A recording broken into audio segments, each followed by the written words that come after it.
सभी भक्तों को जय श्री राम। जब धरती कांपी क्षत्रियों के अत्याचार से, तब प्रकट हुए कुल्हाड़ीधारी भगवान परशुराम। जब अन्याय और अधर्म की सीमा पार हो जाती है, तब ईश्वर स्वयं न्याय की स्थापना के लिए अवतरित होते हैं। परशुराम जी को अजर अमर चिरंजीवी कहा गया है। कहा जाता है कि वे आज भी जीवित हैं और महेंद्र पर्वत पर तपस्या कर रहे हैं। वे आगे कलयुग में भगवान विष्णु के अंतिम अवतार श्री कल्कि अवतार के गुरु भी बनेंगे। आज हम परशुराम जी के बारे में विस्तार से जानेंगे। भगवान परशुराम को भगवान विष्णु जी के छठे अवतार के रूप में माना जाता है। वैशाख मास के शुक्ल पक्ष की तृतीया पर परशुराम जी का जन्म हुआ था। इसीलिए इस दिन को परशुराम जयंती के रूप में भी मनाया जाता है।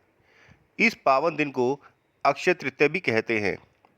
त्रेता युग में अक्षय तृतीया के दिन जन्म लेने के कारण परशुराम जी की शक्ति भी अक्षय थी।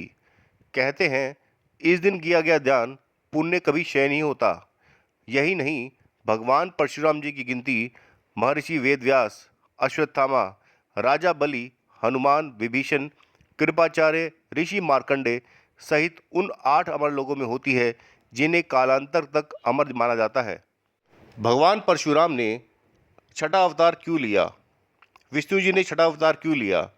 रामायण, महाभारत, भागवत पुराण, कल्कि पुराण सहित कई ग्रंथों में भगवान परशुराम अवतार की कथा का वर्णन किया गया है।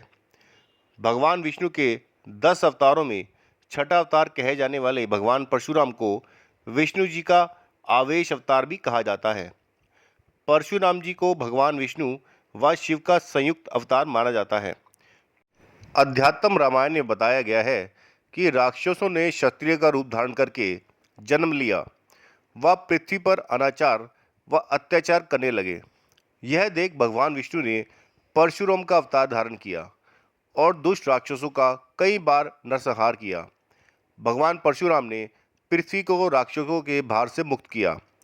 परशुराम अवतार का मुख्य उद्देश्य पृथ्वी से पाप का अंत करना है।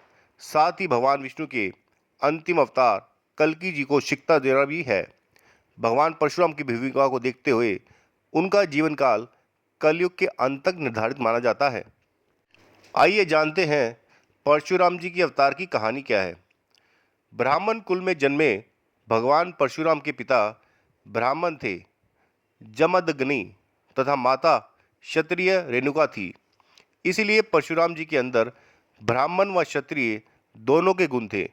बचपन में उनका नाम राम रखा गया था, लेकिन भगवान शिव से प्राप्त अस्त्र परशु, कुल्हाड़ी के कारण उन्हें परशुराम के नाम से जाने लगा। इनका जन्म स्थान मध्य प्रदेश के इंदौर में जनापाव नामक पहाड़ियों पर माना जाता है। पौराणिक कथाओं के अनुसार एक बार राजा सहस्त्र अर्जुन अपने सैनिकों के साथ ऋषि जमदग्नि के आश्रम में आ गया, जहां उसका मन ऋषि की गाय कामधेनु पर आ गया और उसे साथ ले जाने का मन बना लिया। जमदग्नि के मना करने पर सहस्त्र अर्जुन ने आश्रम तहस नहस कर दिया और गाय साथ लेकर चला गया।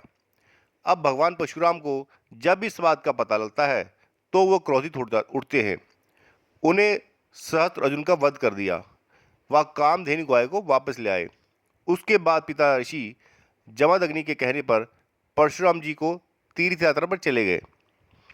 सहस्त्र अर्जुन के पुत्रों ने अपने पिता का बदला लेने के लिए ऋषि जमदग्नि के आश्रम पर हमला बोल दिया।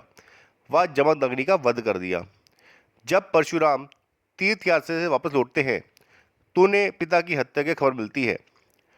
उसके बाद उनका गुस्सा 7वें आसमान पर पहुंच गया। उन्होंने महिष्मती नगरी पर आक्रमण कर उस पर अपना अधिकार कर लिया। इसके बाद उन्होंने एक के बाद एक 21 बार राजा सहस्त्र अर्जुन के क्षत्रिय वंश को पृथ्वी से विनाश कर दिया। यही नहीं, क्षत्रियों के रक्त से स्थलत पंचक क्षेत्र के 5 सरोवर भी भर दिए और अपने पिता का श्राद्ध सहस्त्र अर्जुन के पुत्रों के रक्त से किया।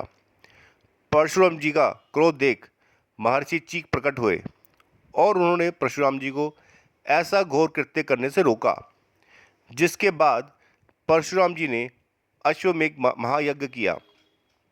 और सप्तद्वीप युक्त पृथ्वी महर्षि कश्यप को दान कर दी। साथ ही देवराज इंद्र के समक्ष अपने शस्त्र त्याग दिए और सागर द्वारा उच्छिट भूभाग केंद्र महेंद्र पर्वत पर आश्रम बनाकर रहने लगे। परशुराम और राम जी की कहानी में क्या समानताएं हैं? भगवान विष्णु ने अयोध्या में अपने 7वें अवतार श्री राम के रूप में जन्म लिया था। प्रभु श्री राम एक बार अपने गुरु विश्वामित्र के साथ माता सीता के स्वयंवर में गए, जहां उन्होंने शिव धनुष तोड़ दिया। धनुष के टूटने की गर्जना तीनों लोकों में फैल गई। महेंद्रगिरी पर्वत पर तपस्या कर रहे भगवान परशुराम को जब धनुष टूटने की जानकारी हुई तो वह श्री राम का पराक्रम देखने अयोध्या पहुँचे, जहां उन्होंने श्री राम जी की परीक्षा लेने के लिए उन्हें क्षत्रिय संहारक दिव्य धनुष की प्रत्यंचा चढ़ाने के लिए कहा। प्रत्यंचा चढ़ाने के बाद उन्होंने धनुष पर एक दिव्य बाण चढ़ाकर दिखाने के लिए भी कहा। श्री राम जी ने बाण चढ़ाकर परशुराम जी के तेज पर छोड़ दिया। बाण परशुराम जी के तेज को छीनकर पुनः श्री राम के पास लौट आया। प्रभु श्री राम ने परशुराम जी को दिव्य दृष्टि दी, जिससे उन्होंने श्री राम के यथार्थ रूप के दर्शन कर लिए। इस घटना के बाद परशुराम जी करीब 1 वर्ष तक लज्जित रहे, तेजहीन व अभिमान शून्य होकर तपस्या करते रहे, जिसके बाद पितरों से प्रेरणा पाकर उन्होंने वधूसर नाम की नदी के तीर्थ पर स्नान कर अपना तेज पुण्य प्राप्त किया। परशुराम जी की मृत्यु कैसे होगी? पौराणिक कथाओं के अनुसार भगवान परशुराम का कर्तव्य अभी पूर्ण नहीं हुआ है। वह भगवान विष्णु के 6ठे अवतार हैं, जबकि इस कल्प में भगवान विष्णु को कुल 10 अवतार लेने हैं। भगवान परशुराम का कर्तव्य सिर्फ अपने समय काल तक का ही नहीं था, बल्कि उनकी भूमिका भगवान विष्णु के अंतिम अवतार कल्कि भगवान को शिक्षा देने व अस्त्र शस्त्र चलाने की विद्या देने को होगी। भगवान कल्कि को संपूर्ण ज्ञान देने के बाद भगवान परशुराम का कर्तव्य पूरा माना जाएगा, जिसके बाद वे मृत्युलोक को छोड़कर श्री हरि में समा जाएंगे। परशुराम जी की कथा सिखाती है कि जब अन्याय और अधर्म की सीमा पार हो जाती है, तब ईश्वर स्वयं न्याय की स्थापना के लिए अवतरित होते हैं। आगे हम आपको विष्णु जी के और अवतारों के बारे में बताएंगे। चैनल पे और भी कथा सामग्री है। चैनल पे बने रहने के लिए आपका धन्यवाद। चैनल को सब्सक्राइब करें, लाइक करें, शेयर करें और कमेंट करना ना भूलें। और आपके पास भी कोई कहानी या विषय है तो ज़रूर हमें कमेंट करके बताएं। हम उस पर भी कोई ना कोई कथा आपको बताएंगे। जय श्री राम, जय विष्णु अवतार, जय परशुराम जी महाराज की जय।